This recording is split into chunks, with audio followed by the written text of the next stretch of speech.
Assalamualaikum warahmatullahi wabarakatuh.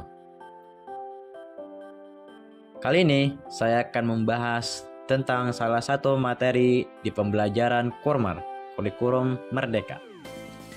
Sebelum kita ke materi pada hari ini, izinkan saya memperkenalkan diri saya terlebih dahulu. Saya Ahmad Fauzan Al-Hakimi, saya berasal dari kelas 10E, dan saya berasal dari sekolah SMA Negeri 11 Jakarta Timur. Oke, materi pada hari ini adalah cara mengatasi masalah ekonomi. Sebelum kita ke pembelajarannya, izinkan saya menyebutkan terlebih dahulu tujuan pembelajaran. Dalam mengatasi masalah, Anda diharapkan mampu menentukan pilihan yang tepat, manfaatkan biaya peluang, menetapkan skala prioritas dan mengelola keuangan, menjelaskan cara mengatasi masalah ekonomi mikro, menjelaskan cara mengatasi masalah ekonomi makro, dan menjelaskan sistem-sistem ekonomi sebagai solusi masalah ekonomi. Yang pertama, manfaatkan biaya peluang. Biaya peluang adalah segala sesuatu yang dikorbankan untuk mendapat sesuatu. Biaya peluang dapat menjadi dasar pilihan. Yang kedua, skala prioritas dan pengelolaan uang. Untuk skala prioritas terbagi menjadi 3. Prioritas pertama yaitu kebutuhan primer atau kebutuhan sekarang.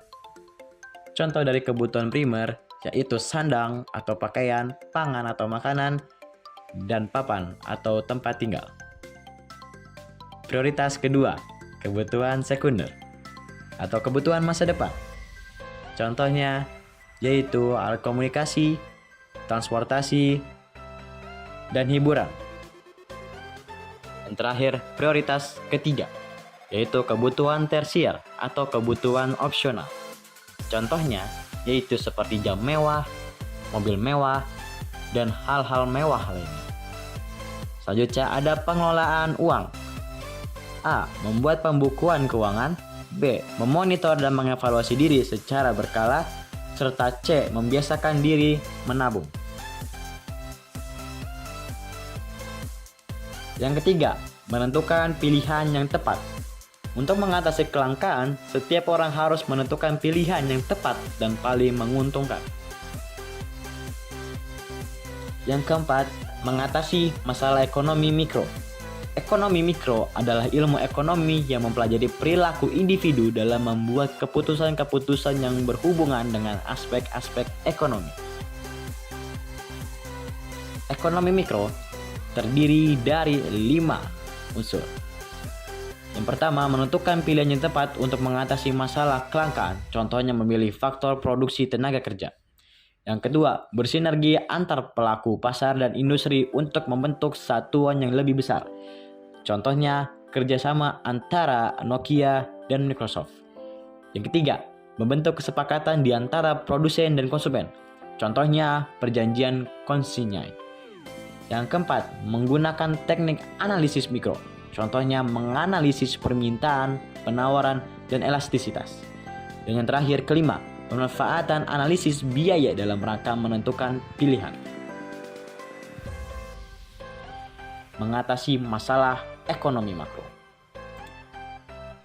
Kebijakan moneter, kebijakan fiskal, kebijakan dengan arah harga barang murah dan bermutu. Kebijakan moneter adalah kebijakan yang dirancang pemerintah dalam rangka memengaruhi jumlah uang yang beredar untuk memperbaiki kinerja perekonomian. Contohnya, menurunkan suku bunga. Kebijakan fiskal adalah kebijakan yang bertujuan memengaruhi jumlah pengeluaran dan penerimaan pemerintah. Contohnya, sektor perpajakan. Kebijakan dengan arah harga barang murah dan bermutu adalah kebijakan dengan arah harga barang murah dan bermutu. Contohnya, pemerintah menciptakan infrastruktur jalan yang baik.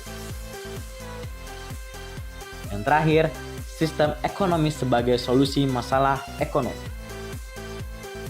Pertama, sistem ekonomi tradisional. Sistem ekonomi yang diterapkan oleh masyarakat tradisional. Ciri-cirinya, teknik produksi dipelajari secara turun-temurun.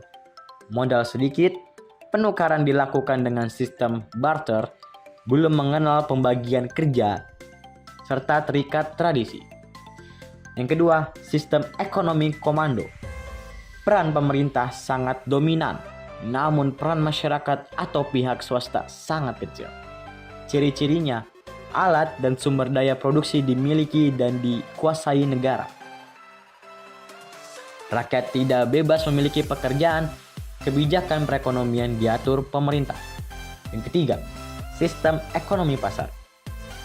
Kegiatan perekonomian, produksi, distribusi, konsumsi dilakukan oleh swasta. Ciri-cirinya, semua sumber produksi dimiliki masyarakat. Timbul persaingan antar masyarakat. Setiap kegiatan ekonomi didasarkan atas penerima keuntungan. Setiap kegiatan ekonomi didasarkan atas pencarian keuntungan. Dan pemerintah tidak ikutan dalam kegiatan ekonomi. Dan yang terakhir, sistem ekonomi campuran. Sistem ekonomi di mana pemerintah dan swasta saling berinteraksi dalam memecahkan masalah ekonomi. Sekian presentasi dari saya. Bila ada salah kata atau kekurangan dalam penyampaian, mohon dimaafkan. Terima kasih. Wassalamualaikum warahmatullahi wabarakatuh.